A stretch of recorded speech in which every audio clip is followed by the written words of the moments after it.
Welcome, my dear viewers. Thank you for being with my channel and watching my videos. I'm telling you a story from my life. Watch this video to the end. You will understand what I'm telling you, so as not to miss my new videos. Do not forget to subscribe to the channel and leave your explanations in the comments. Then let's go. I'm Maria Dalton, about to turn 27 this year, and I've been happily married for 5 years. My son, Martin, just celebrated his 4th birthday. Initially, I worked full-time after tying the knot, but now I balance part-time work at the same company. My husband, Kevin, is 30 years old, 3 years my senior. Our journey from dating to marriage was initiated by Kevin's passionate advances, but post-marriage, I observed a shift in his demeanor towards a more domineering side. Kevin has a 20-year-old sister named Jane Dalton, and their age gap seems to contribute to a somewhat indulgent relationship on Kevin's part. Before marriage, I didn't mind Jane's frequent visits and assumed they got along well. However, after tying the knot, I started noticing changes in her behavior. Jane often drops by unannounced, at any time, and expects to be served without ever bringing a token of appreciation. Kevin, rather than addressing the situation, expects me to accommodate her demands. Jane acts as though I'm invisible, addressing only Kevin with a casual "brother, I'm here again." Despite not preparing for an additional guest, I end up serving dinner to Jane. Kevin, instead of understanding, blames me aloud, insisting I should have been more considerate. Despite Jane's verbal apologies, it's evident she relishes Kevin's preferential treatment. Left with leftovers, I prepare my own meal while Kevin and Jane continue their chat on the sofa, leaving the dining table messy. They never acknowledge Martin or me, treating us more like hired help than family. One evening, as I'm about to take a bath with Martin, Kevin interrupts, loudly instructing me to buy a cake for Jane. Despite it being late, Jane insists on having it immediately. Kevin blames me for delaying, and, feeling compelled, I reluctantly head to the cake shop with Martin in tow. Overhearing their conversation, I learn they're criticizing me for being inconsiderate and questioning the decision to marry me. Meanwhile, Martin, though unable to grasp the words, senses tension in our relationship. Suppressing my emotions, I ask him about his cake preference, and he cheerfully requests one with lots of fruits. Our trip to the cake shop was filled with discussions about cakes, momentarily pushing aside Kevin's earlier words. Martin and I arrived just before closing time, fortunately finding the cake Jane desired. We purchased 2 cakes, including the fruit-loaded one Martin wanted.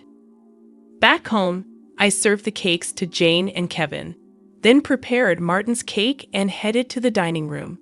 The moment I placed it in front of Martin, Jane pointed and expressed her desire for that cake.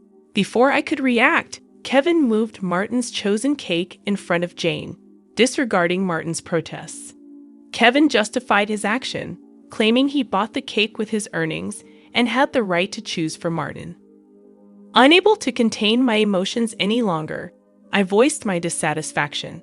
In response, Kevin threatened with divorce. Martin, who had stopped crying, anxiously held my hand and then, after some thought, said, "Mom, I'd also love cake with strawberries on it.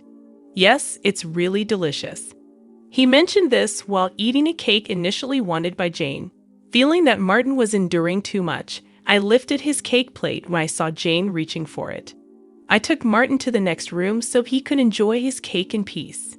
Kevin apologized to Jane, claiming he was sorry for being stingy.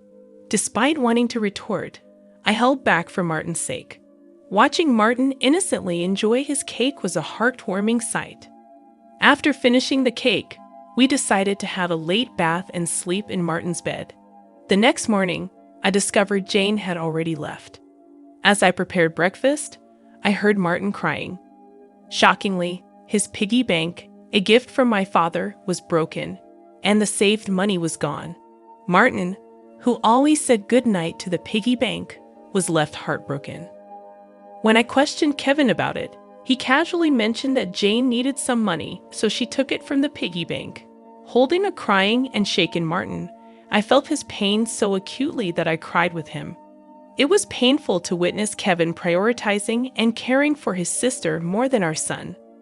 Expressing my anger and sadness, I confronted Kevin, breaking my usual silence on arguments in front of Martin. Kevin, without a word, went to the bedroom and returned with something shocking in hand: divorce papers. I discovered the hidden divorce papers that Kevin had tucked away somewhere I didn't know. In a sudden burst, he confronted me, shoving the papers at me before storming out of the house with a loud bang. Martin, who had never cried over the issues with Kevin and Jane, seemed to have reached his limit, crying since last night. Unable to bear seeing Martin so hurt, I suggested skipping daycare for the day, and he happily agreed with a loud yes, showing a faint smile. We spent the day playing and bonding, with Martin bringing a picture book from the shelf, sitting on my lap, and happily remarking, "The teacher at the nursery today was Mama, right? He looks like an angel." His little heart seemed filled with patience, and I decided to make the day special by taking a day off from work. Despite causing potential trouble at my workplace, they kindly understood the situation and granted me a day off. In the morning, we visited the park, played hide and seek, and had fun in the sandbox and on the slide. When we returned home for lunch, Martin appeared sleepy, usually napping by himself. But today he fell asleep on my lap like when he was a baby. Though I initially thought of doing household chores during his nap, I decided that today was special. Instead, I allowed myself to be healed by his peaceful sleeping face and gentle breathing. However, my serene moment was abruptly interrupted by a noise from the entrance, indicating the front door had opened. As it wasn't Kevin's usual time to come home, I became suspicious and quickly hid in the bedroom closet, clutching Martin. A voice echoed through the house, and to my surprise, it was Jane. Trembling with fear, I listened as she searched for something, expressing frustration over not finding it. Jane then made a phone call, mentioning Kevin and discussing their unsuccessful search. After hearing her lock the front door and leave, I put Martin to bed and contemplated the strange events. I couldn't comprehend why Jane had entered the house and what they were looking for. Suddenly, Kevin seemed like a stranger, and I felt a mix of disgust and fear towards him. Swiftly packing essentials for Martin and myself, we headed to the station and took a train to my parents' house. Fortunately, their home was nearby, just 2 stations away. Although I hadn't contacted them beforehand, my parents sensed something from my expression and welcomed us without asking questions. I shared the entire ordeal with them, including my fear of staying at our house due to Kevin and Jane's actions. Upon hearing my mother's suggestion that Jane might have been looking for my belongings, possibly cash cards, I recalled my past experience as a successful CEO in the handmade goods industry. I had entrusted the company to friends when I decided to prioritize raising my child after getting married. Although I still worked part-time and communicated with the company from home, Kevin was unaware that I was still the CEO. I discovered the hidden divorce papers that Kevin had tucked away, suspecting that he thought I had a decent amount of savings. While I've mentioned to him that I still receive some assistance from the company, I've deliberately kept the details about being the CEO and my savings private. This secrecy stems from realizing early in our marriage that Kevin struggles with managing money and tends to spend everything he earns. Kevin, at first, provided only $200 a month for food expenses and even suggested I quit my job to become a full-time housewife. However, with the financial strain of raising Martin and only $200 for food, I never agreed to be a full-time housewife. Eventually, he reluctantly allowed me to work part-time, and to ensure I wouldn't consider divorce, he had me sign a post-marital property waiver through a lawyer. Since Martin's birth, I used my savings for his nursery fees and clothes, as I've only received $200 for food. I've never asked Kevin for additional funds beyond the food budget, leading him to believe I have savings. Considering Jane's apparent need for money and Kevin's perception of my financial situation, They might be searching for my cash cards. I have a separate savings account dedicated to Martin, with a portion of my salary directly deposited into it each month. Despite their search, they won't find the cash cards, as I always carry my valuables. However, there's still an unsettling issue. Jane might be entering our house even when we're not there, and Kevin may be allowing it. Following my father's advice, I decided to store my valuables, including the cash cards, in my parents' safe. As I pondered their need for money, Martin approached my father, crying over his broken piggy bank and the shattered promise of saving up. My father, angered by Martin's story, vowed to call Kevin. My mother suggested finding out their purpose calmly, as Kevin's mention of divorce might shift blame to us, making the divorce more favorable for him. To ascertain their purpose, I decided to record their conversation, consulting a lawyer who was a friend of my father's. Returning home, I began cooking dinner, keeping my phone screen down to record secretly. Kevin arrived home, surprising me by immediately asking about my cash cards. When I questioned him, he gave vague answers, attempting to deceive me. When I remained silent, Kevin grew agitated and demanded all my part-time money for his sister. Refusing, I explained it was from Martin's savings. In response, he angrily pushed the signed divorce papers toward me, declaring that I was living off his money and didn't need to save for Martin. He even uttered words implying he valued Jane more than our son. Hearing this, I stopped preparing the meal, put the divorce papers in my bag, took Martin's hand, and headed for the door. Kevin, in a loud voice, declared his serious intent for divorce, instructing me never to come back. I responded by stating I wouldn't return to a house where a stranger could come and go freely. After leaving, I received numerous messages and calls from Kevin, which I ignored. Turning off my phone, I sought refuge at my parents' house, sharing the recording and divorce papers with them. Although I confessed to having no love or affection for Kevin, I expressed concern for Martin. My parents advised me to do as I pleased, acknowledging the potential emotional impact on Martin if a divorce were to occur. While grappling with the decision to divorce Kevin, Martin expressed his hunger. My mother, seeing my distress, kindly made him hamburgers, his favorite dish. Overwhelmed with emotions, tears welled up in my eyes as my mother told Martin with a warm smile that she prepared the hamburgers so that he and I could visit whenever we wanted.